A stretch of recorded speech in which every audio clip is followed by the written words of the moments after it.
Hello, everybody, and welcome back to another episode of Keeping Up with the Castle, your news show and discussion on pretty much everything Disney and Walt Disney World. On this episode, we're going to be doing things a little bit differently. We're kind of not doing any news. Nothing really new has come out. But we're going to do a nice discussion on some tips to save money on your Walt Disney World vacation. So everything from food to dining and etc. We're going to kind of dive into all that up next.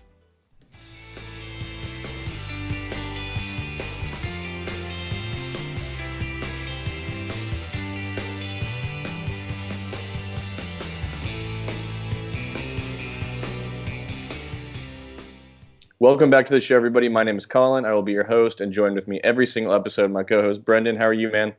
Doing fantastic. Another week in quarantine, but, I feel like we're getting used to it. Skyping each other. I'm working from home from my job, and I bet you are too, so it's a little different. Yeah, really for the most part. Not as bad anymore. No, it's, I'm getting used to it myself. It's just one of those things. It's almost normal, but, we'll just take it day by day, week by week, and see how this goes. But, that being said, guys, the date is April 27th, 2020, and this is episode 55 of the Keeping Up with the Castle podcast and videocast. Again, we're going to go over some tips we have compiled on how to save money in Disney World. So on your Disney World vacation.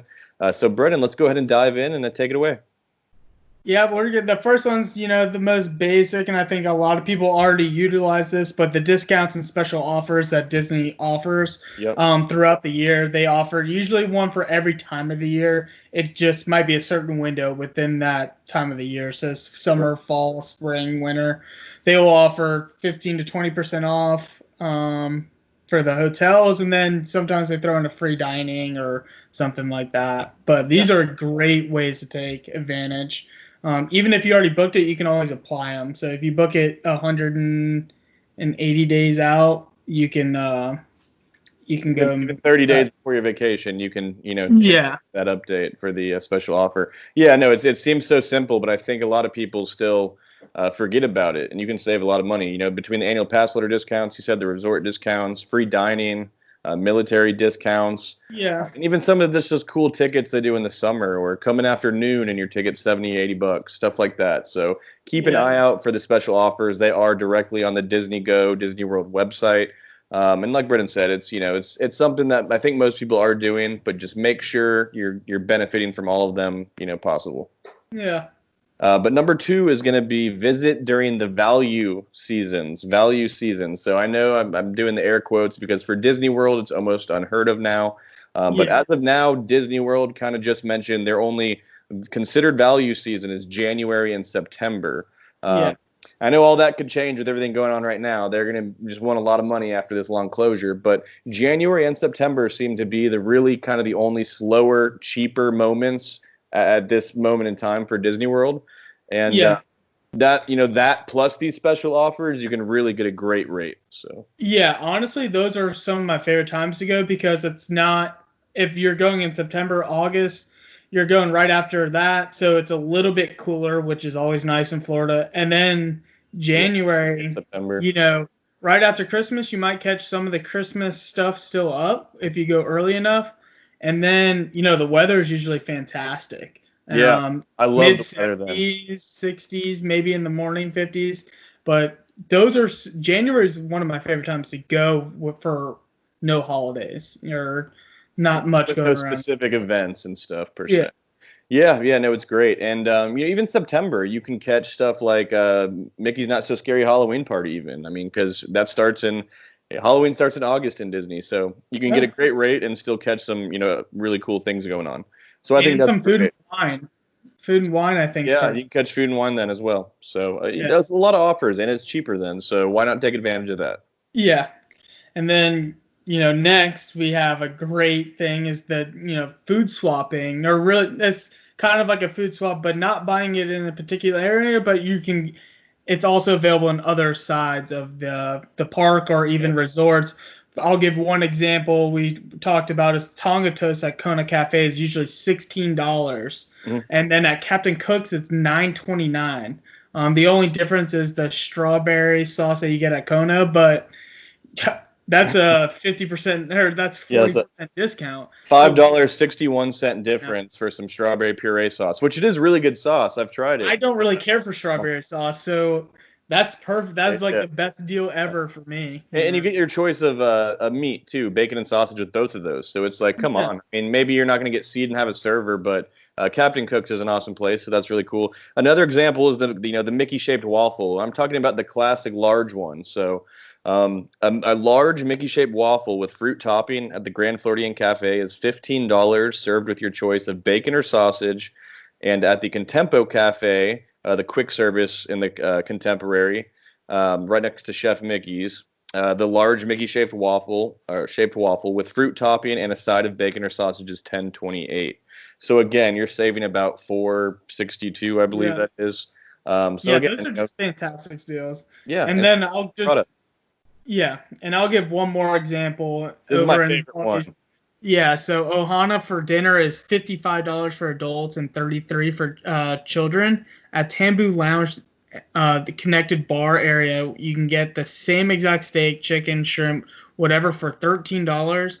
The teriyaki noodles for $9. A loaf of pineapple coconut bread and butter for $6, and sticky wings for $10.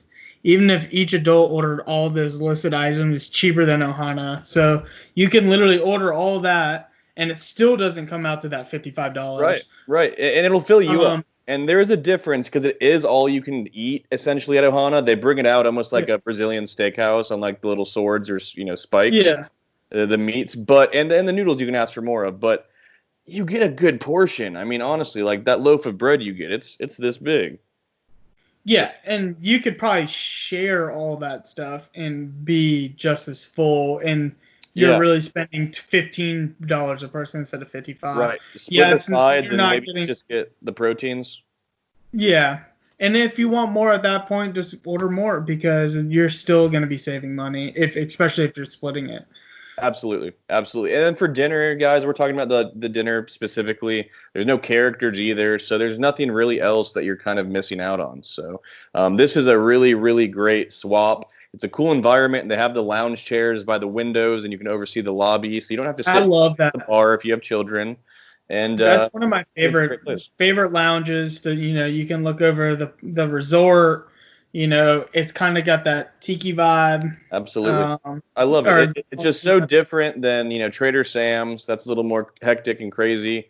And then it has the great food and, the awesome beverages, adult beverages, or the mocktails or children's beverages. Yeah. Really good stuff. So that's a great one. And we could go on. There's a lot more we could have, find, but I'd say every other place you can kind of find a food swap, whether it's a resort or a park on property. Yeah. The next thing we wanted to mention is stay offsite if you have to. Really, really, really think about this though, because you have to think of transportation fees or parking, because you won't have the bus service and extra magic hours. But at the end of the day, if you're a family of 7 or 8, staying on property might be a lot more expensive than a few Ubers or parking. It would be almost double per night. Right. So it's a good way to save money right off the bat. There's some really good neighborhood hotels that Disney recommends where you will get extra magic hours. Still not necessarily the cheapest, but pretty decent quality. I would say they're still in the higher hundreds for a good deal. Like that's a good deal if you can find one for a high hundreds. But most of them are going to be about $220 to even $300-$400. You can spend $1,000 at Four Seasons, but there's some great options that are moderately priced, and again, extra magic hours at some. But the one good thing about those, and you can't do this with Disney hotels, is some of them are Marriott or Hilton, so you can use your points at those. So if you have Marriott points or whatever points you have, you can go use those at those things that could save you a lot of money, and you can also use those at the Dolphin and Swan. Those are Marriott. They don't say Marriott on them, but you can use your points over there. That's a great way to cheapen that hotel and staying on site, and then the good neighborhoods just insulting perks. Yeah, that's a great example. And then your other things like Expedia, and me and Brendan are really big fans of Expedia. You can build quite a background and level on there to where you get a lot of points back, special offers, discounts throughout the year. It's a lot of opportunity out there to save money if need be. Again, look at this very deeply and really budget it and look at your group and who you're going with and how long you're going, all that kind of stuff. But I'd say for the most part, a lot of people could take advantage of this. We do have one more, and Brendan's going to dive into this, and this one's a hit or miss. Sometimes it's not going on at one of the places it's year round, but this is a really, really good option, but it takes money to save money for this one. So go ahead. This one's the Disney gift cards at Target and Costco and Sam's Club. You can save anywhere between 5 and 10%. They usually, I know it's like buy $25, get a $5 gift card or something like that. So a couple places do it a little bit different, and it's changed over the years. So you just got to check your Target, check your Costco, Sam's Clubs. And I think sometimes they do it at Publix or Kroger if you have those in your area. They might. They do certain promos. Disney's marketing during certain times. I think slow periods. I think that's when Sam's Clubs and Costco, they'll have it for a short period of the year. But Target year-round, 365 days out of the year, if you have the Target credit card, the red card, you get 5% off any purchase. So even if they're not running a promo, you can spend, buy $1,000 in gift cards, right? And it only costs you $9.50 now. I know that's not the largest saving, but if you compile that with other things we've mentioned, you're saving hundreds and hundreds of dollars. Yeah, you can save a lot of money by doing that, And you catch the right time of the year at Costco and Sam's Club, and then you get 10% off. There you go. Yeah, and then stack it with all the other stuff. That's a fantastic. I've actually done it one time. I think I just happened to walk into Publix at the time when they were running one, and it was one of my first trips by myself in 2016 or 17, and I saved a couple $200 or something like that because I just bought my everything through the gift cards. I even booked my hotel on Disney's websites with my gift cards. Yeah, and the gift cards are great. You can use them at all the restaurants, whether it's quick service or a signature restaurant, or you're going to a lounge or a bar, park tickets.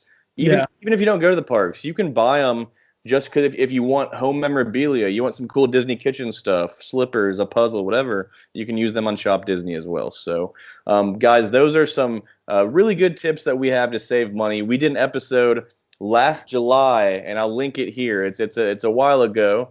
A lot of different equipment ago and back kind of before the studio upgraded, even though we're not in the studio right now, but I'm going to link it right above. You're going to see it in the corner if you guys want to see some more tips.